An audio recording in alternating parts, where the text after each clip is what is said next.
continuar o assunto que já temos tratado, falando sobre a lei de Deus. Vamos para a nossa quarta aula hoje. E nós temos falado vários aspectos aqui da lei, do conceito da lei.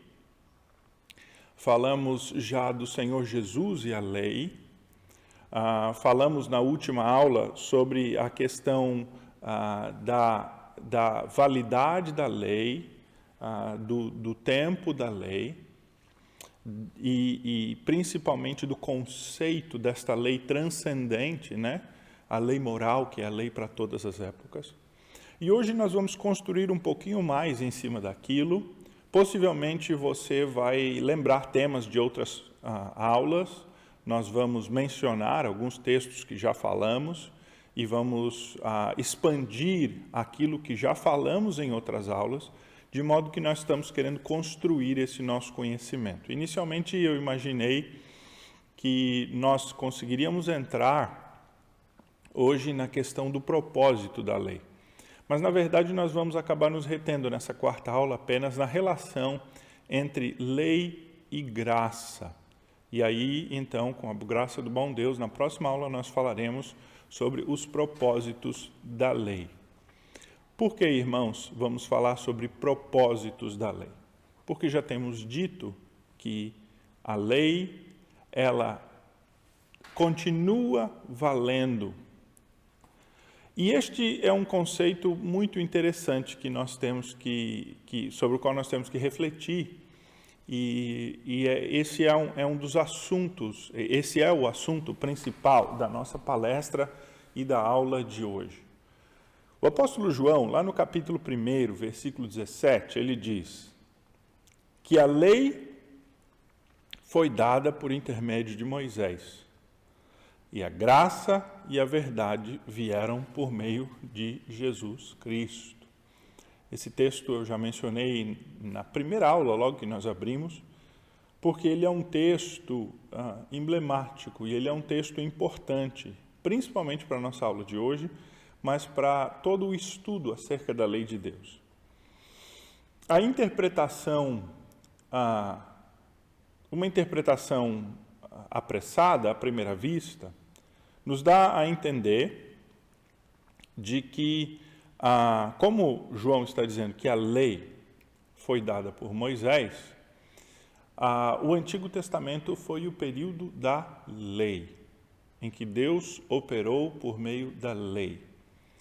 E expandindo ainda um pouco mais até de que a salvação era possível por meio do cumprimento da lei. João diz então que a graça e a verdade vieram por meio de Jesus Cristo. Que pode ser interpretado, então, como se agora, então, com a vinda de Cristo, um período da graça se iniciou. E faz-se, então, aquele contraste entre lei, antiga aliança, e graça, nova aliança. Mas o que nós veremos nessa aula de hoje, e esse é o nosso propósito, é mostrar que lei e graça sempre caminharam juntos. Que lei e graça sempre operaram juntos. Na verdade, a lei antecede a graça, mas a graça vem por conta da lei. E graça e lei caminham juntas. Nós vimos nas aulas passadas, principalmente na última aula, que há um aspecto da lei que nós não seguimos mais, que é a lei cerimonial e a lei civil. Precisamos voltar a esse conceito para nós entendermos a aula de hoje. De fato, a lei de Moisés, ela era aquela lei de Deus, dada a Adão, impressa na criação, que é a lei absoluta de Deus, que nós chamamos de lei moral, é esta lei traduzida em princípios cerimoniais e princípios civis para serem praticados por Israel. Nós cremos, de fato, que é desta lei que o apóstolo João está falando aqui em João 17. esta lei, a lei cerimonial, estas leis civis, a lei do Sinai, a lei sinaítica, a lei que Deus deu a Moisés quando o povo tinha saído do Egito, estava acampado no pé do Monte Sinai, que está resumida nos 10 mandamentos, nas 2 tábuas. Esta lei é uma lei para um tempo e para Israel. Ela reflete o princípio moral, mas ela é uma lei temporal. É desta lei que o apóstolo João está dizendo que Moisés veio, que veio por meio de Moisés. E quando ele diz então que a verdade e a graça vieram por Cristo, não acredito que o apóstolo João, pelo menos isso não há nenhuma corroboração do restante da Escritura, e nós vamos ver isso na aula de hoje, que não havia de nenhuma maneira nem graça nem verdade na antiga aliança. Se nós colocarmos a lei e a graça e a verdade em oposição, nós vamos ter que dizer que na antiga aliança só havia lei. E agora então, na nova aliança, só graça e verdade. Mas isso não reflete o ensino da Escritura, não é o que a Escritura nos diz. O que a Bíblia nos diz é que a lei, ela sempre trabalhou, sempre existiu, e ela sempre foi a base da graça. A lei é a base da graça, nós veremos isso hoje. E na nova aliança, dizer que só há graça e verdade quer dizer que não há lei. Então, se há graça e verdade, mas não há lei, logo há libertinagem, nós podemos fazer tudo, né? E é realmente essa relação que é uma relação confusa. Eu acredito que aquilo que o apóstolo João está ensinando, a maneira correta de nós entendermos 1 João 1,17, é que João estava dizendo que reinou uma administração da lei na antiga aliança, esta lei sinaítica. E que agora nós temos um pleno conhecimento da verdade e da graça, de modo que a graça, ela é gloriosa e abundante, e a verdade que veio através de Jesus Cristo, lembra que João diz que Jesus é a verdade? Embora conhecêssemos a verdade antes, era uma verdade parcial, fracionada, limitada, sombra apenas daquilo que Jesus é. Então, não é que eles não conheciam a verdade, mas agora nós temos a plenitude da graça e da verdade. De modo que, na antiga aliança, também havia graça e também havia verdade. Mas que agora, na nova aliança, estão plenificadas. E para que haja graça e verdade, precisa haver lei. Lei que também continua a valer na antiga aliança. Para o início da nossa aula, então, nós vamos voltar ao catecismo, à Confissão de Fé de Westminster. Nós vimos vários parágrafos de ensino do capítulo 19 da Confissão de Fé na aula passada, e nós vamos olhar mais uma vez a Confissão de Fé a partir do parágrafo que nós paramos. Nós paramos no 4 e vamos olhar o 5º agora. E o 5º parágrafo da nossa Confissão de Fé, ele diz o seguinte: a lei moral obriga para sempre a todos a prestar-lhes obediência, tanto as pessoas justificadas como as outras, e isto não somente quanto à matéria nela contida, mas também pelo respeito a autoridades de Deus, o Criador, que a deu, Cristo, no Evangelho, não desfaz de modo algum esta obrigação, antes a confirma. Vejam aí, irmãos, principalmente esta última frase, que o apóstolo está dizendo que a justificação e o conhecimento do Evangelho, tudo isso que nós recebemos a nova aliança, que nos foi dado por meio de Jesus Cristo, não desfaz a obrigação de a lei ser cumprida. Antes, confirma esta obrigação e confirma a necessidade, portanto, do cumprimento da lei. É sobre isso que nós falaremos na aula de hoje. Eu acredito que este ponto é um ponto muito importante para os cristãos em todas as épocas, porque há sempre uma confusão acerca desta relação entre lei e graça. De modo, então, que nós falaremos dos usos da lei. Na próxima aula, vamos ficar nessa aula apenas nesse ponto. Existe lei desde a criação, foi isso que nós já vimos aqui. A lei foi dada logo para Adão. E não havia graça até haver pecado. Então, uma vez que o homem pecou, lá em Gênesis capítulo 3, ali Deus começou a operar e a efetuar a sua graça. A lei é a base da desobediência e a base da condenação de Adão. E a graça vem exatamente quando a lei falha. Este é um ponto muito importante. A graça trabalha sempre sobre a falha da lei, mas ela trabalha sobre a base da lei. É aquilo que a lei não pode operar, a graça opera. Mas a graça opera para cumprir aquilo que pela lei não pode ser cumprido. Quando a graça foi dada, ela, portanto, não anulou a lei. Ela confirma a lei. É isso exatamente que o apóstolo Paulo diz lá em Romanos 3:31. Daqui a pouco nós vamos ver esse texto de Romanos 3, quando ele diz que a graça não anula a lei, mas a confirma. Nós vimos que Deus, ele colocou a sua lei moral na criação, no coração do homem, de modo que o homem é um ser legalista, né? Ele é um ser da lei. Sim, o homem tem um senso de lei no seu coração inegável. Por exemplo, todo homem tem um senso de direito, né? E do seu direito pessoal. E ele tem um senso, então, da violação desse direito, do que é crime. É um conceito que não é ensinado a ninguém, né? Você não ensina um bebê, olha, você tem direitos. Um bebê, ele nasce sabendo que ele tem direitos, que algumas coisas são suas. E é claro que o pecado, atuando sobre esse conceito, faz com que alguém ache que tenha mais direitos do que tem, ou torça o seu direito, ou seja, demasiadamente egoísta acerca do seu direito e daquilo que é seu. Mas essa noção de ter direitos, de crime, de violação, ela está incutida no homem. É por isso, irmãos, que a moralidade, é por isso que há ética em todas as sociedades humanas e sempre haverá.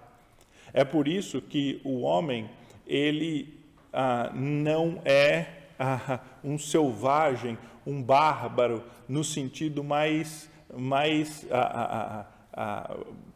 pejorativo da palavra, né? Um sem lei, um desordenado, alguém que vive sem qualquer princípio. Por mais primitivas que fossem as sociedades humanas, e o conceito de primitivo eu sei que é relativo, mas por mais primitivas que elas fossem, o que diz respeito à tecnologia que tem, ao modo de vida, essa sociedade tinha leis, tinha princípios.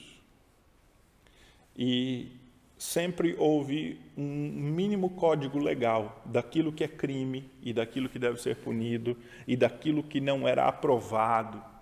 Sempre houve e sempre haverá, porque a lei está no coração do homem e nós vimos isto. E esta lei, embora ela foi toldada depois do pecado, ela não é eliminada e ela não é expandida. E vai ser com base nela que os homens serão julgados no juízo final. De modo que a lei continua durante todo este período da queda e da redenção, porque ela é a base também da salvação, mas será a base do juízo. A graça, quando foi manifestada já logo ali no Éden, para Adão e Eva, quando Deus diz, né, que iria levantar um descendente da mulher para pisar a cabeça da serpente, ali Deus estava já anunciando a graça, né, o primeiro evangelho, o primeiro anúncio da possibilidade da salvação, uma promessa que Deus fez, trazendo expectativa de redenção. Quando Deus já anunciou ali isto, ele estava apontando para o fato de que a lei continuaria, mas a graça operaria junto com a lei. Quando Deus estabeleceu, então, os pactos sucessivos ali com Noé, após o dilúvio, depois com Abraão, depois com Jacó, com o povo de Israel no Sinai e com Davi, Deus não estava criando novas leis nem estabelecendo novos critérios de salvação, frustrado pelos anteriores não estarem dando certo, ou estabelecendo, assim, um novo modo de operação que contrasta com o modo de operação anterior. Deus não estava criando um novo meio de salvação, nem anulando estes antigos. Deus estava apenas, ao fazer estes pactos sucessivos, ele estava revelando com clareza o seu plano e dando leis que figuram como promessas e promessas cumulativas que eram preparatórias para a vinda de Cristo. Então, o que Deus estava fazendo era ampliar a sua revelação, o conhecimento de si, o que ele queria, e preparar os homens para que eles esperassem o Messias e pudessem reconhecê-lo pela fé quando ele viesse. Os pactos, estas renovações do pacto dado por Deus, foram todos na antiga aliança mediados pela lei. Sim, a lei do Sinai continua a valer para todos estes. E veja, há aspectos da lei do Sinai que Deus já havia antecipado e dado a Abraão, como por exemplo a circuncisão. A circuncisão é algo que antecede a lei do Sinai. Ela é implementada de uma maneira legal, formal no Sinai, mas já era uma prática cerimonial que vinha de Abraão, quando Deus estabeleceu com ele o seu pacto. Logo, então, esta lei que foi dada ao Senhor Deus, a Noé, a Abraão, depois formatada na lei dada por Noé, depois confirmada em Davi e ratificada pelo pacto que ele faz com Davi, não é necessariamente uma lei que se opõe à graça, mas ela é uma lei que figura como o modo pelo qual Deus administrou a sua graça na antiga aliança. A lei, nós falamos na aula anterior, ela serve como uma maneira de regulamentar o relacionamento entre Deus e o homem. Vamos pegar o exemplo aqui do coronavírus, né, que nós estamos todos sofrendo aí com esta pandemia.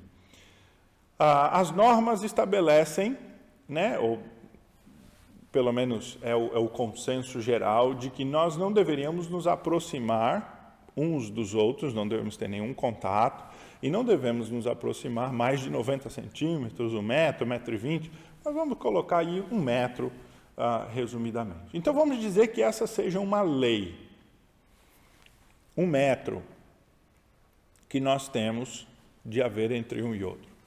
Veja, essa distância e o modo que ela coloca, ela não quer dizer que nós temos que ser frios, por exemplo, que nós não devemos cumprimentar a outra pessoa de nenhuma maneira.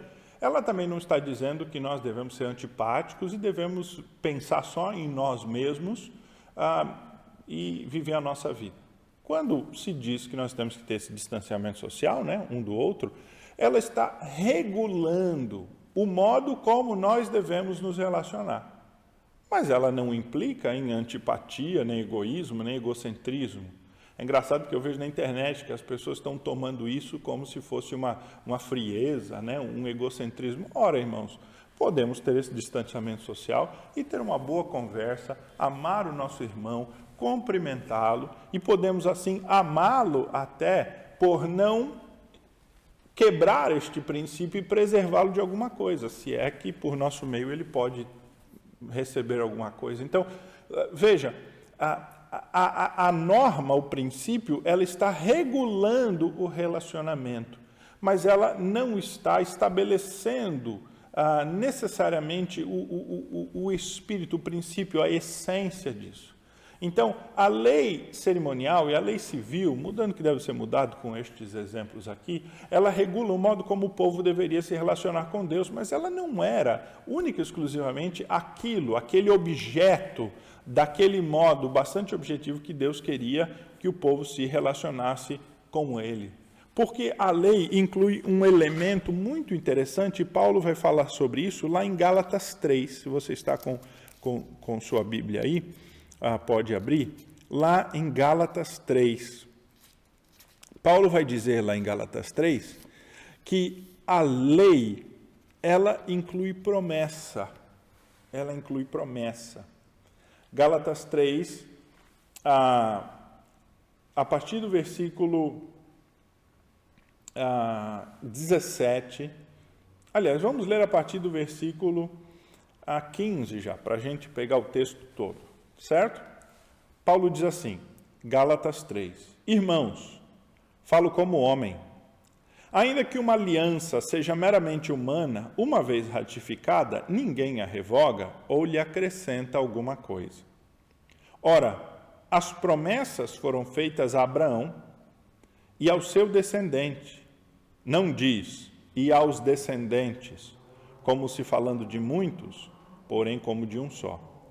E ao seu descendente, como que é Cristo, melhor dizendo.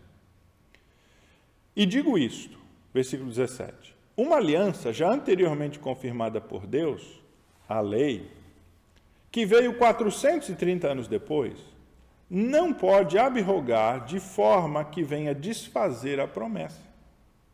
Porque se a herança provém da lei, já não decorre de promessas, mas foi pela promessa que Deus concedeu gratuitamente a Abraão.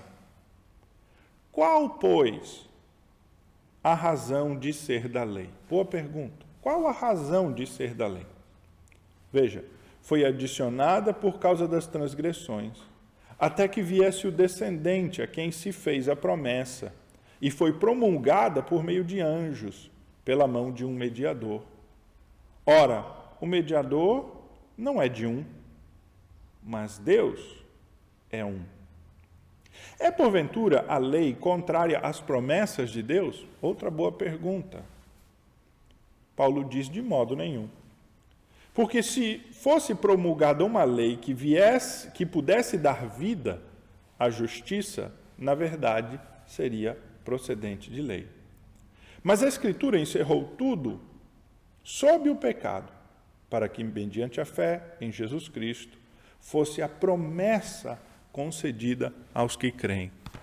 Irmãos, o que o apóstolo Paulo está dizendo aqui nesse texto é que a promessa da salvação, a promessa desta descendência abençoada, da bênção de Deus para descendente de Abraão aqui, que Paulo está dizendo, ela antecede a lei, no caso aqui, a lei de Moisés, a lei dada por Deus no Sinai.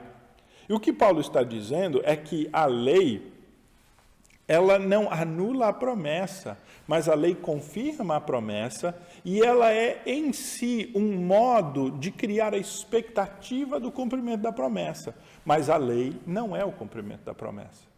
O que Paulo está dizendo, na verdade, é que a lei, ela não foi dada como um meio para Deus fazer cumprir a sua promessa a Israel.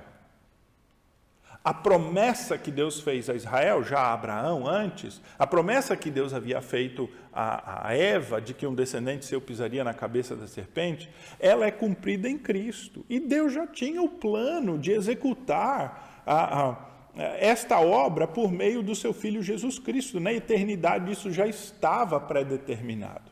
Deus deu, portanto, a lei como um meio de fazer o seu povo servi-lo até o cumprimento desta verdade, até o cumprimento, melhor, da promessa e da vinda da plenitude da verdade, do conhecimento pleno. A lei, ela é uma muleta, ela é como um corrimão, ela é um apoio para que o povo de Deus não tropeçasse nas suas transgressões, mas continuasse a confiar na promessa e continuasse a seguir. O apóstolo Paulo diz que a lei foi dada, no versículo 19 de Gálatas 3, por causa das transgressões. A lei foi dada, irmãos, para ser uma baliza que mantém o povo no caminho certo. Por causa dos seus pecados, era preciso estabelecer um modo. E veja, mesmo com lei, mesmo tendo lei, o povo se desviou. Imagina se Deus não houvesse dado uma lei e princípio. Mesmo Deus tendo dado toda a lei, todo o princípio, estabelecido um modo de caminhar, o povo se desviou. Se ele não tivesse dado nenhuma, imagine que perversidade não teria saído do povo de Deus. que tipo de vida devassa, que tipo de vida corrompida o povo de Deus não teria vivido. A semelhança das outras nações. A lei foi dada para que o povo de Deus se tornasse um povo diferente. Um povo que as nações, ao olharem para Israel, elas se admirariam e elas diriam: este povo é povo diferente. É um povo que não é como nós. Lá em Deuteronômio capítulo 4, a partir do versículo 5, o Senhor Deus, por meio de Moisés, diz assim ao povo, ele diz: eis que vos tenho ensinado estatutos e juízos, como me mandou o Senhor meu Deus, para que assim façais no meio da terra que passais a possuir. Guardai-os, pois, e cumpri-os, porque isto será a vossa sabedoria e o vosso entendimento perante os olhos dos povos que, ouvindo todos esses estatutos, dirão: certamente este grande povo é gente sábia e inteligente. Veja que o modo como a lei é apresentada aqui não é como aquela lei impositiva, aquele carrasco para a obediência, aquele dever servil. A lei é apresentada aqui como um meio de testemunho. Eis que vos tenho ensinado estatutos e juízos. Moisés diz, como me mandou Deus, ele está instruindo o povo. Para que vocês façam e cumpram quando vocês entrarem na terra da promessa. O profeta, Moisés diz assim: guardai-os, pois, e cumpri-os. Guardem esses mandamentos. A expressão de guardar esses mandamentos é de ter no coração, é de ter consigo, é de temor, é de conhecê-los e respeitá-los. E cumpri-os é a ideia de ação, de agir de acordo. São esses dois aspectos que Paulo vai mencionar lá em Romanos acerca de nós na Nova Aliança, quando ele diz que com o coração se crê e com a boca se confessa. E Tiago vai dizer que fé sem obras é morta. Em toda a Escritura, o crer do coração, o elemento interno, o temor, sempre se aliou à ação. Seja uma ação de testemunho verbal e confissão, seja uma ação de obediência, de cumprimento. Amor ao próximo nunca é só uma coisa interna, se nós não agimos em relação a ele. Então Deus diz: guardai-os e cumpri-os. A lei, ela já compreendia esse aspecto interno, de tê-la no coração. Porque isto será a vossa sabedoria e o vosso entendimento perante os olhos dos povos. Quando o povo de Deus seguisse a lei de Deus, e eles, então, vivessem de uma maneira ordeira, e a lei de Deus era uma lei de excelência, e eles se tornassem, assim, um povo de excelência, os outros povos olhariam para Israel e eles ficariam admirados, e eles viriam conhecer esta lei, e este Deus que deu a lei, e eles conheceriam o Senhor Deus, o Senhor que os livrou. Mais à frente, no capítulo de número 6 de Deuteronômio, Moisés confirma essas mesmas palavras. Ele diz: estes são os mandamentos, estatutos e juízos que mandou o Senhor teu Deus se te ensinassem, para que se cumprisses na terra que passas a possuir, para que temas ao Senhor teu Deus e guardes os seus estatutos e mandamentos que eu te ordeno, tu, o teu filho, o filho do teu filho, todos os dias da tua vida. Ouve, pois, ó Israel, Deuteronômio 6:3, e atenta em cumprirdes, para que bem te suceda e muito te multipliques na terra, que mana leite e mel, como te disse o Senhor Deus de teus pais. Veja que Moisés está acentuando este ponto de que a lei foi dada para regular o modo do povo viver, para que ele vivesse de uma maneira ordeira, de uma maneira boa, de uma maneira que fosse os fazer prósperos.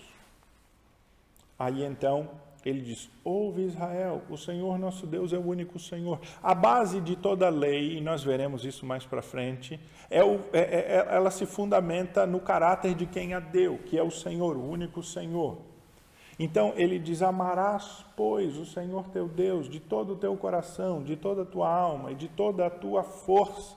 E estas palavras que hoje te ordeno estarão no teu coração e tu inculcarás a teus filhos. Veja que Deus e a sua lei sempre foram um princípio de vida, mas nunca um princípio de vida meramente formal, sem que houvesse temor, sem que houvesse guardar no coração, sem que houvesse amor. A lei, portanto, dada a Moisés, ela foi dada como, voltando ao texto de Gálatas 3, como um meio para balizar o povo por causa das suas transgressões, para que ele soubesse como se conduzir. E nesse mesmo texto, então, de Gálatas 3, o apóstolo Paulo nos diz que a lei foi, na verdade, um guardião para que nós pudéssemos chegar a Cristo. Lá no versículo de número 24, Paulo diz assim, vamos ler já o 23, ele diz, Gálatas 3, 23. Mas antes que viesse a lei, estávamos sob a mas antes que viesse a fé, estávamos sob a tutela da lei e nela encerrados para que essa fé que no futuro, para esta fé que no futuro haveria de revelar-se. De maneira que a lei nos serviu de aio para nos conduzir a Cristo, a fim de que fôssemos justificados por fé.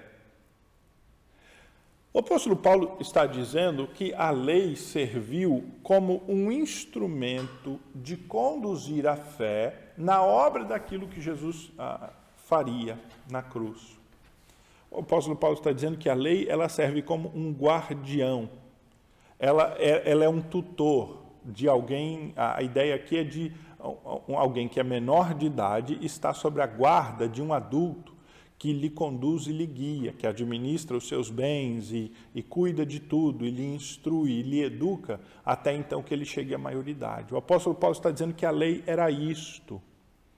Quando o apóstolo Paulo fala aqui, antes que viesse a fé, o apóstolo Paulo absolutamente não está negando que não havia fé na antiga aliança. O apóstolo Paulo não está dizendo absolutamente que nunca houve fé na antiga aliança. Por que o apóstolo Paulo não está dizendo que não havia fé na antiga aliança? A fé aqui que o apóstolo Paulo está utilizando é apenas uma designação para que entendêssemos essa nova plenitude do conhecimento que se revela maiormente em fé. Tanto o apóstolo Paulo não está opondo fé com a lei ou com a antiga aliança, que ele vai dizer no capítulo, mesmo capítulo 3, se você voltar, quando ele vai dizer assim, que a fé foi o meio pelo qual Abraão foi justificado, ou seja, foi salvo. E que os filhos de Abraão, já na antiga aliança, sempre foram os da fé, não foram necessariamente os da descendência. É por isso que o apóstolo Paulo diz assim, aquele, pois, que vos concede o Espírito e opera milagres entre vós, porventura não faz pelas obras da lei ou pela pregação da fé? É o caso de Abraão, que creu em Deus, e isso lhe foi imputado para justiça. Gálatas 3, capítulo 3, versículos 5 e 6. O que então Paulo está dizendo é que a questão fundamental é que os judeus, eles não tomaram a lei como um instrumento para edificar a sua fé. E eles não tomaram a lei como parte das promessas na expectativa daquilo que haveria de vir. E é isto que Paulo conclui, então, nesse texto, no versículo 25, Gálatas 3. Mas tendo vindo a fé, já não permanecemos subordinados ao aio. Porque a lei, ela deveria haver fé ali na antiga aliança, para que estas promessas que estavam mediadas pela lei, elas pudessem ser aguardadas com toda expectativa e vividas, debaixo da lei, naquela administração da graça, com toda a fé, na expectativa da vinda da plenitude da salvação. Agora, porém, quando veio a plenitude da salvação, esta lei, ela perde o seu sentido. Mas veja que Paulo não está falando aqui de lei num sentido absoluto. Esta lei moral, esta lei que Deus instituiu já antes do Sinai, que Deus instituiu já na criação e para a qual todos nós estamos submissos. Não é neste sentido absoluto. E é por isso, então, irmãos, que a Escritura faz vários contrastes entre a antiga e a nova aliança.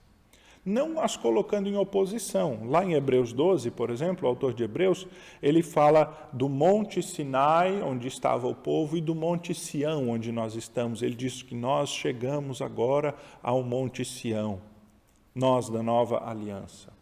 E o próprio apóstolo Paulo, lá em 2 Coríntios 3, vai fazer um outro contraste. Ele vai falar do ministério da morte e do ministério do Espírito, da letra. Este é um outro texto que é utilizado por aqueles que fazem esse contraste, lei, antiga aliança, graça, nova aliança. Mas não é exatamente isso que o apóstolo Paulo está dizendo lá, ao fazer esse contraste entre ministério da morte e ministério do Espírito, lá em 2 Coríntios, capítulo de número 3. Vamos olhar esse texto aqui com cuidado também. O apóstolo Paulo diz assim, vamos ler aqui, eu vou começar lendo aqui, a partir do versículo 2, quando o apóstolo Paulo diz assim: vós sois a nossa carta escrita em nosso coração, conhecida e lida por todos os homens, estando já manifestos como carta de Cristo, produzida pelo nosso ministério, escrita não com tinta, mas pelo Espírito de Deus vivente, não em tábuas de pedra, mas em tábuas de carne, isto é, nos corações. E é por intermédio de Cristo que temos tal confiança em Deus.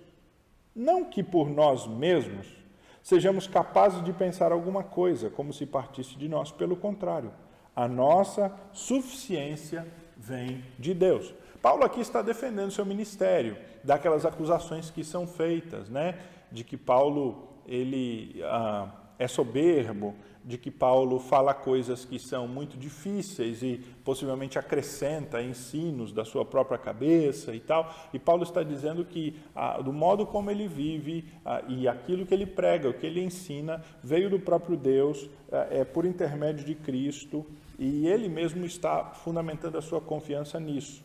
E ele diz então, a partir do versículo 6, 2 Coríntios 3, versículo 6, o qual nos habilitou para sermos ministros de uma nova aliança,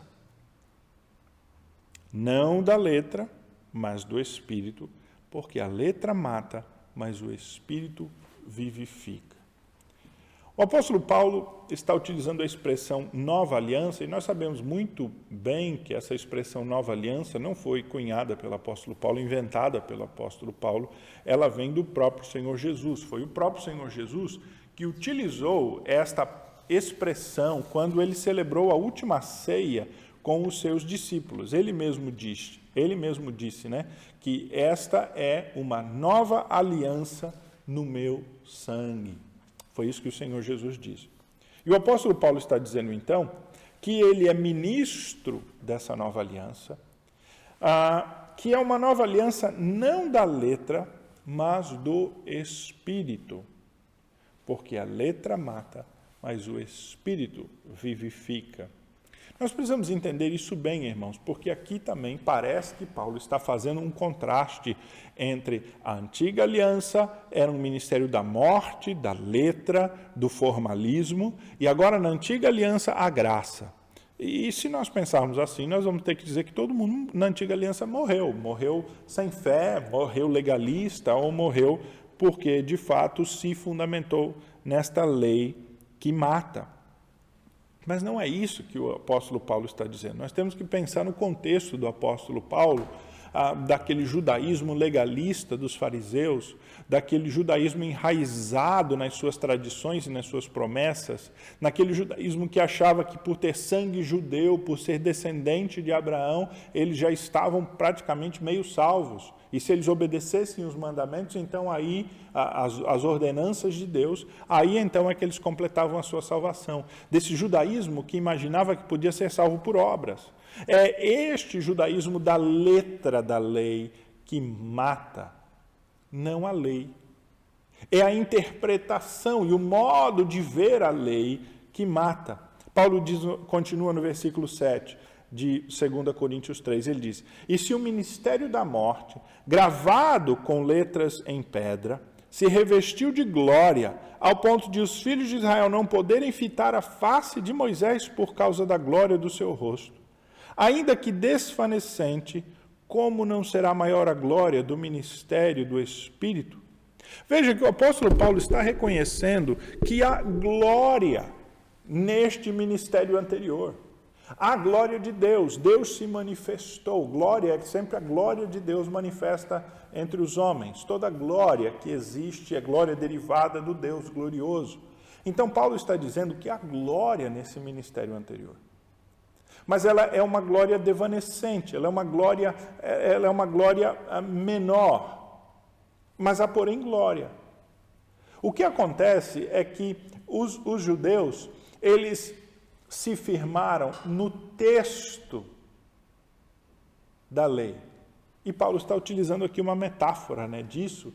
Ele está falando de letras em pedra. Mas esta metáfora não vem do apóstolo Paulo, curiosamente.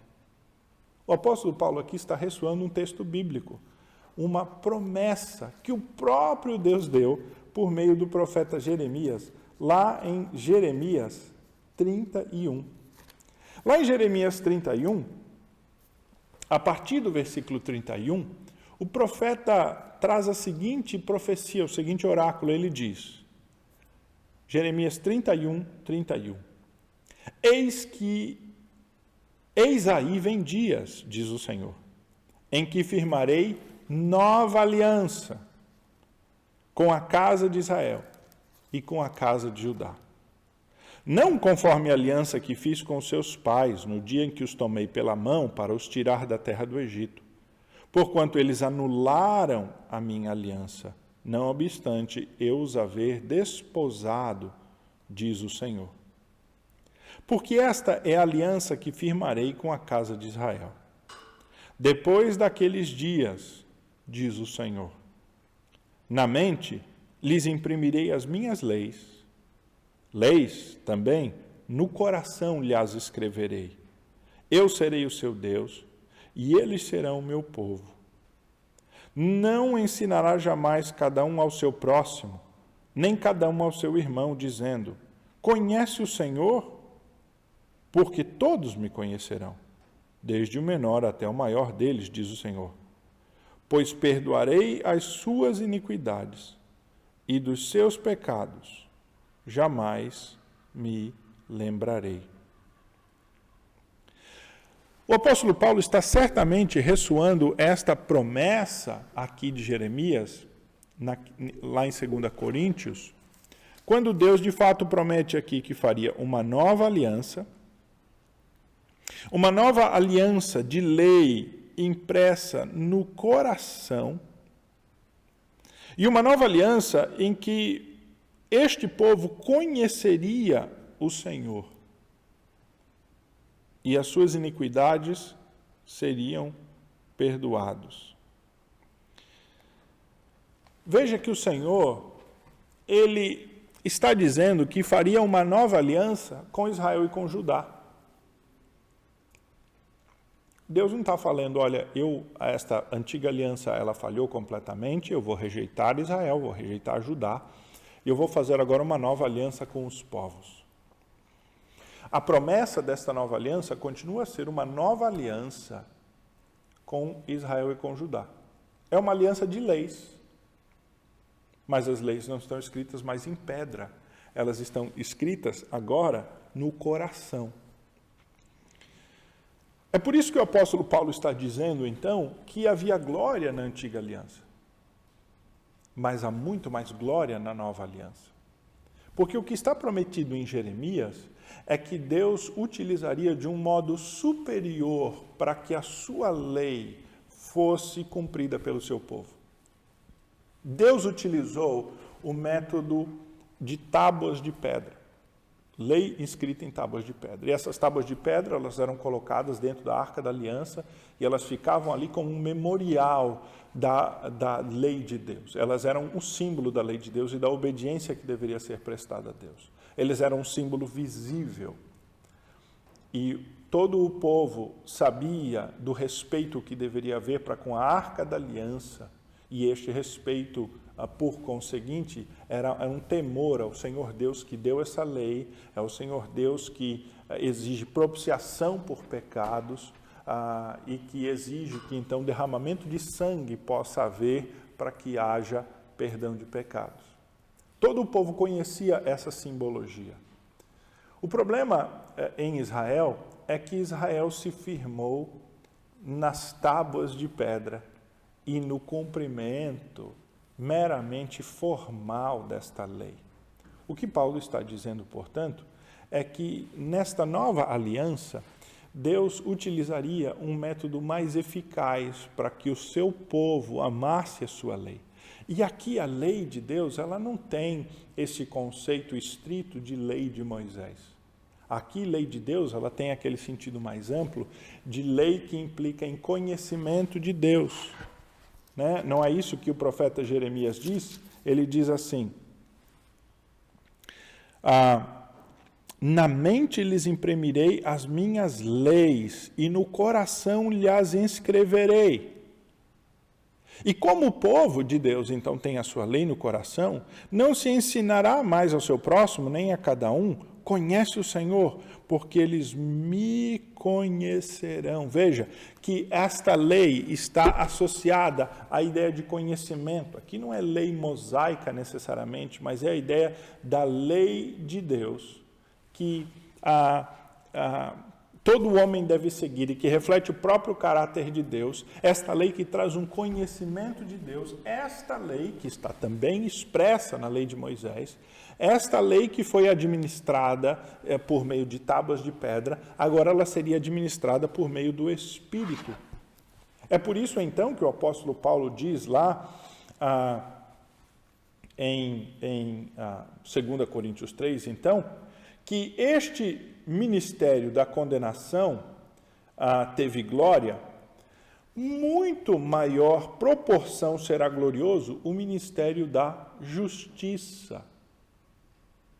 Paulo está utilizando metáforas aqui, né? Ele está falando do ministério no sentido da administração desse período em que houve condenação, porque condenação não era algo implícito na aliança, a condenação ocorreu porque os judeus interpretaram mal a lei, nós vamos chegar já nisso, mas agora então, este novo ministério, o ministério que ele diz que é o ministério da justiça, ele tem uma glória superior.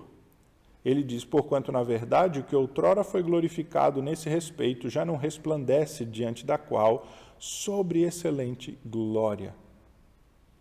O que Paulo está dizendo é que a antiga aliança tinha a sua glória.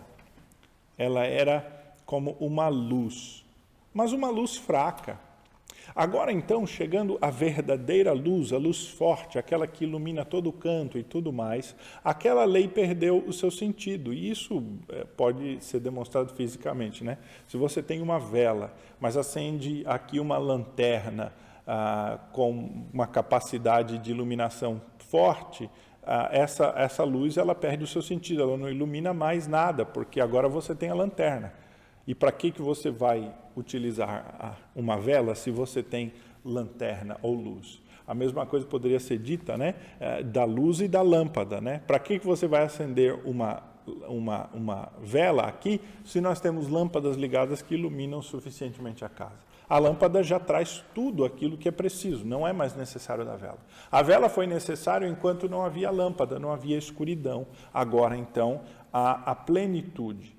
O que houve, na verdade, e o problema que esta antiga administração de Deus por meio da lei, ela foi falha, é porque os judeus foram cegos para ver aquilo que a lei os apontava. E é isso que o apóstolo Paulo diz assim, a partir do versículo 14 de 2 Coríntios 3.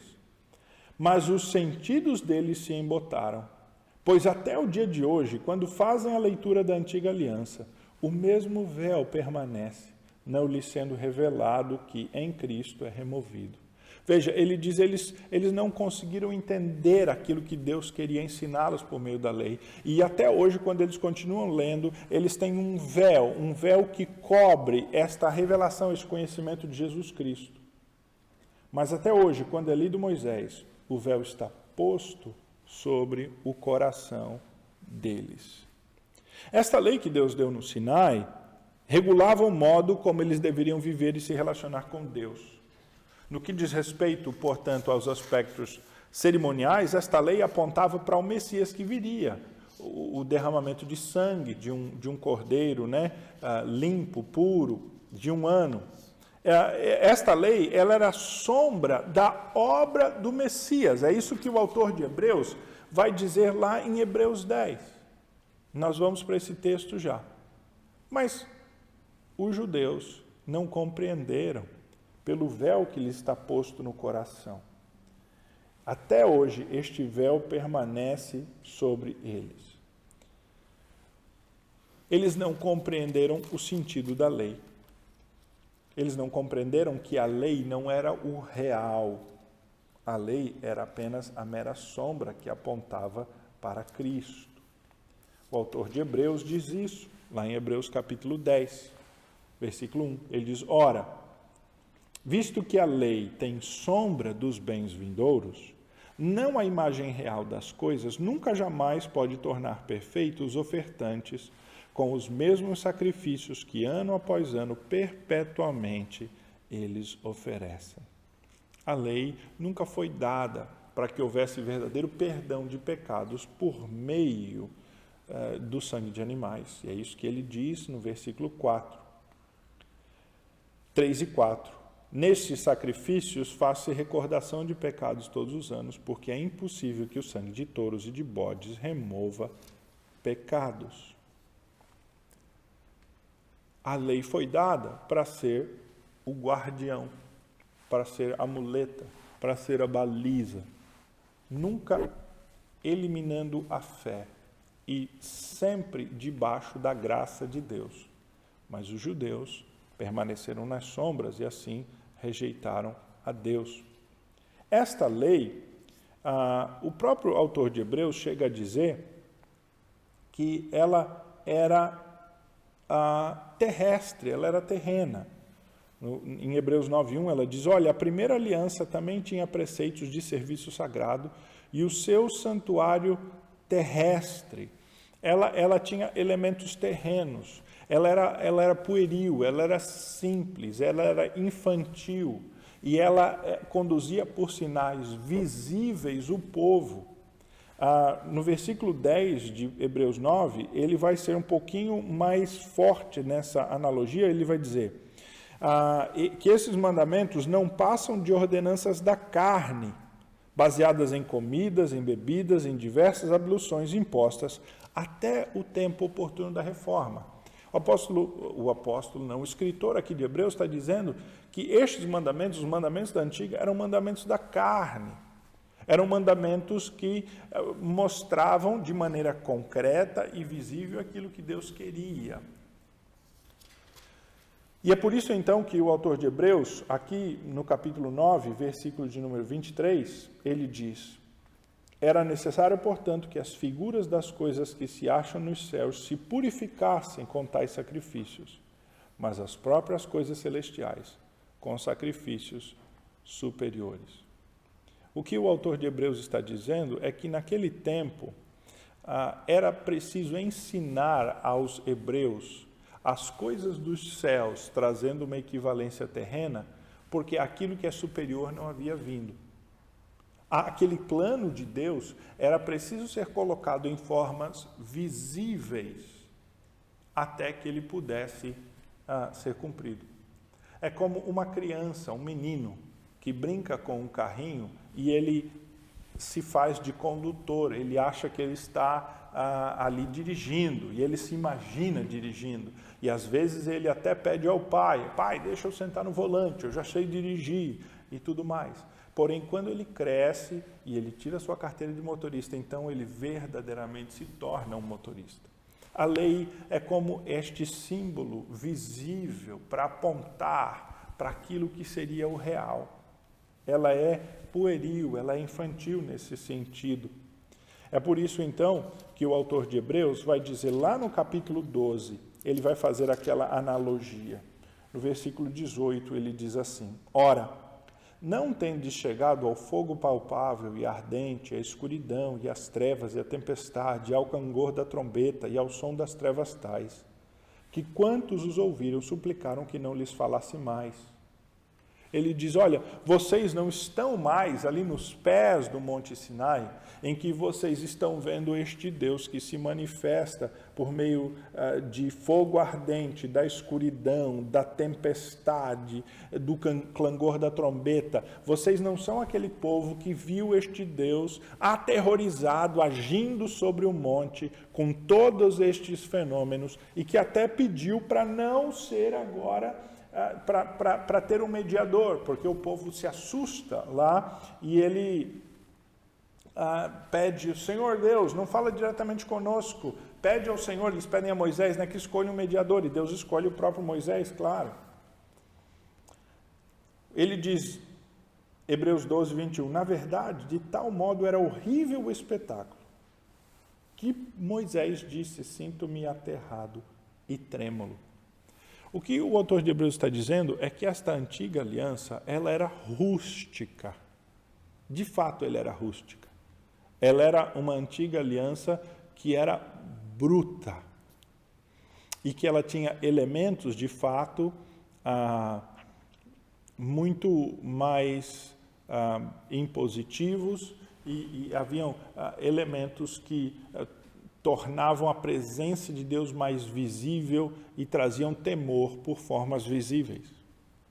Mas aí no versículo 22 de Hebreus 12, ele diz assim, mas na verdade, de tal modo era horrível o espetáculo, 22, ele diz assim, mas tende chegado à cidade do Deus vivo, a Jerusalém celestial, e as incontáveis hostes de anjos e a universal assembleia, a igreja dos primogênitos arrolados nos céus, e a Deus, o juiz de todos, e aos espíritos dos justos aperfeiçoados, e a Jesus, o mediador de uma nova aliança, e ao sangue da aspersão que fala coisas superiores ao que fala o próprio Abel. Deus, então, portanto, na nova aliança, ele se mostra de uma maneira muito mais presente, porque na nova aliança há um crescimento do conhecimento de Deus. E a sua lei, que antes era inscrita em pedras para ser visível, agora é uma lei que é inscrita no coração por meio da obra do Espírito Santo. Agora, a lei de Deus, ela nunca foi diferente do que ela é hoje. O cumprimento da lei de Deus nunca foi diferente do que ela é hoje. Quando o Senhor Jesus ele é questionado sobre qual é o maior dos mandamentos, ele diz que o maior dos mandamentos é amar ao Senhor Deus sobre todas as coisas. E o segundo maior mandamento, segundo este, deixa eu pegar a minha folha aqui, que caiu, é amar a Deus amar o meu próximo como a mim mesmo. Isso está lá em Mateus 22, de 36 a 40. O que o Senhor Jesus está dizendo não é trazer algo novo, ele não está inventando. Ele está apenas extraindo da própria lei de Moisés aquilo que ela já diz lá em Deuteronômio 6,5. Nós lemos que Deus deveria ser amado de todo o coração, de toda a alma, de todo o entendimento. E o segundo mandamento extraído de Levítico 19, 18, que diz que que o judeu deveria amar o seu próximo como a si mesmo. Este resumo da lei não é algo novo. O amor não é algo novo. O amor não é algo que foi trazido apenas na época da graça. E não é como se Deus ele agisse de uma maneira dura, sem amor na antiga aliança, e não agisse de maneira nenhuma com graça. Lá em Romanos 13, o apóstolo Paulo diz que há 3 grandes elementos que nos conduzem nesta vida e que são importantes para a nossa caminhada cristã, que é a fé, a esperança e o amor. Mas ele diz que o amor é aquele que é superior às outras, porque essas duas passarão. A fé e a esperança têm funções temporárias, mas o amor, ele sempre houve e ele sempre continuará a existir. O amor tem a função perpétua. E o amor sempre foi aquilo que estava por detrás da lei. O povo de Israel deveria seguir a lei de Deus por amor ao seu Deus. Irmãos, muitas vezes nós não precisamos amar a lei, nós só precisamos amar quem deu a lei. E respeitar. Quando um filho ele se sente contrariado por algo que o seu pai mandou ele fazer ou o proibiu de fazer, ele tem que olhar para aquilo que está acima da proibição ou do seu desejo de fazer. Ele tem que olhar para a autoridade desse pai que ama e que cuida dele e que está realmente querendo o melhor para a sua vida. E ele deve, então, pensar que, como o seu pai é bom e o seu pai é amoroso, seu pai não lhe impediria de fazer algo por maldade. Seu pai não o cercearia por mero capricho. Ele o faz porque ele é um pai amoroso. Então, assim, este filho obedece pelo amor que tem pelo seu pai e pelo respeito que tem pelo seu pai. A lei sempre foi dada para ser assim, irmãos. Porém, qual o problema? Por que essa lei se tornou um ministério de morte, como o apóstolo Paulo diz? Por que a letra da lei matou? Não é por causa da lei. É porque os judeus, eles, e a sua perspectiva em relação à lei foi completamente errada. A lei cumpriu o seu papel. A antiga aliança cumpriu o seu papel.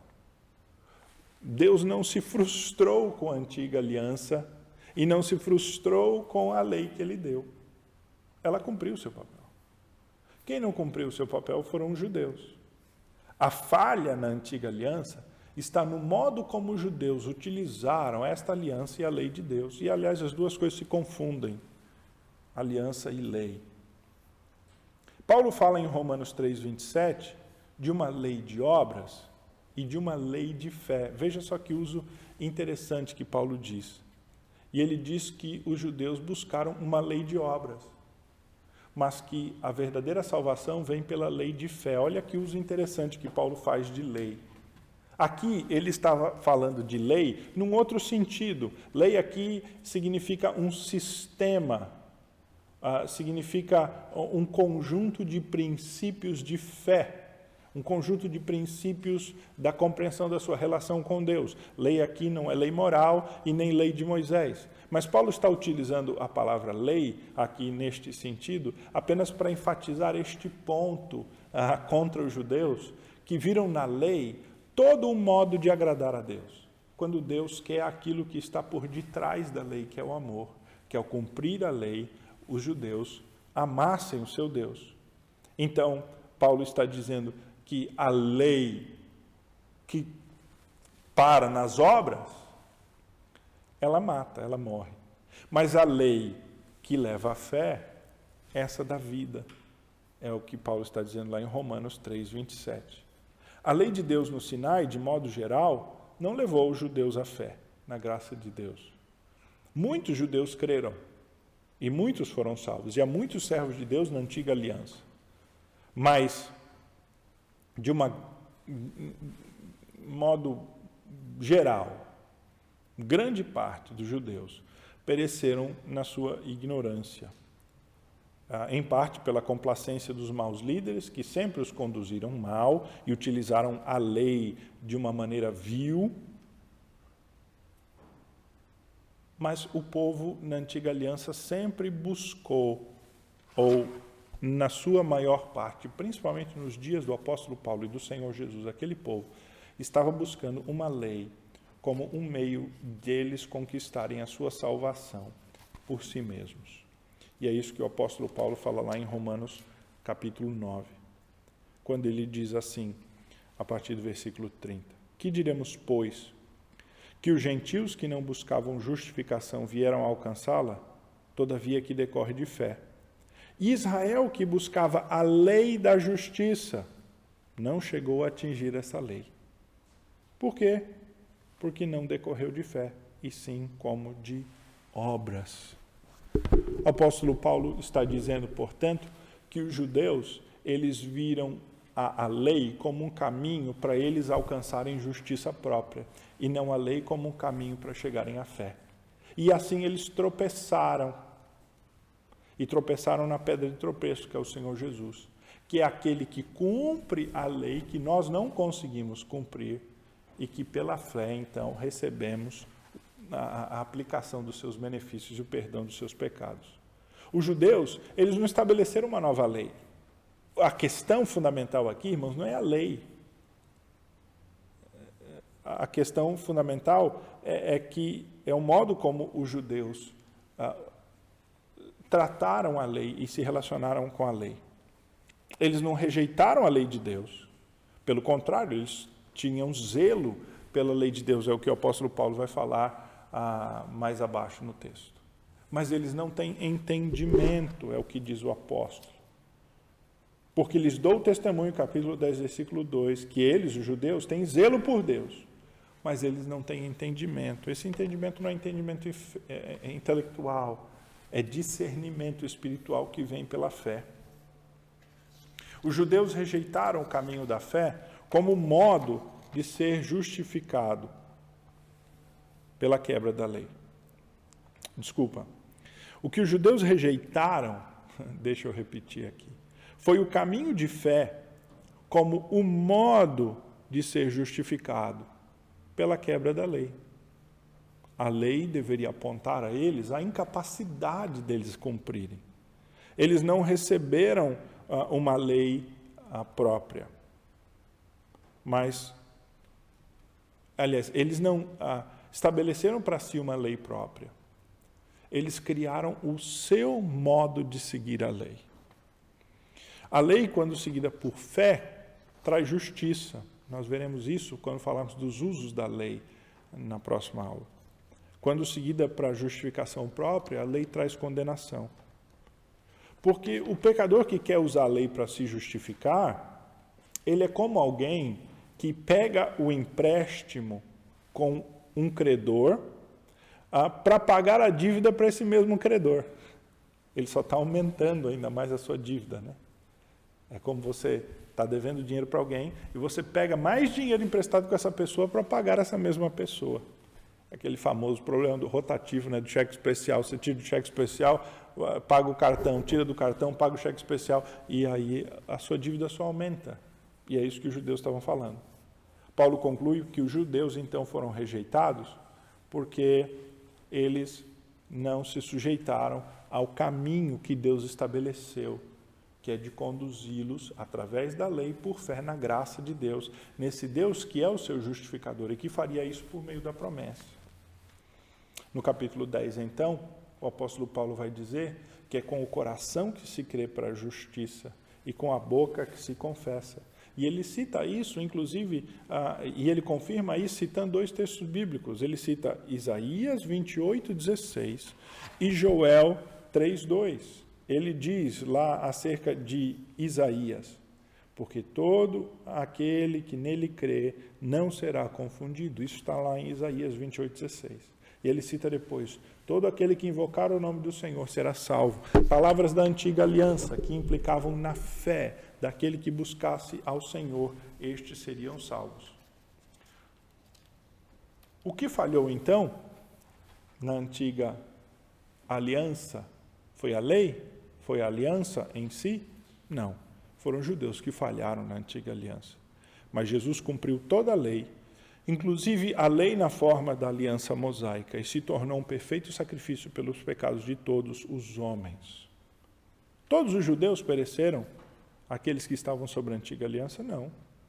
Israel como nação falhou, mas a lei cumpriu o seu propósito de aliança, cumpriu o seu propósito e levou a Cristo, né? Que é um judeu nascido sob a lei, que cumpriu a lei da descendência de Davi, segundo as promessas de Deus, e que operou a redenção morrendo na cruz, como havia sido anunciado anteriormente. Na antiga aliança, todos foram salvos por graça e por misericórdia de Deus.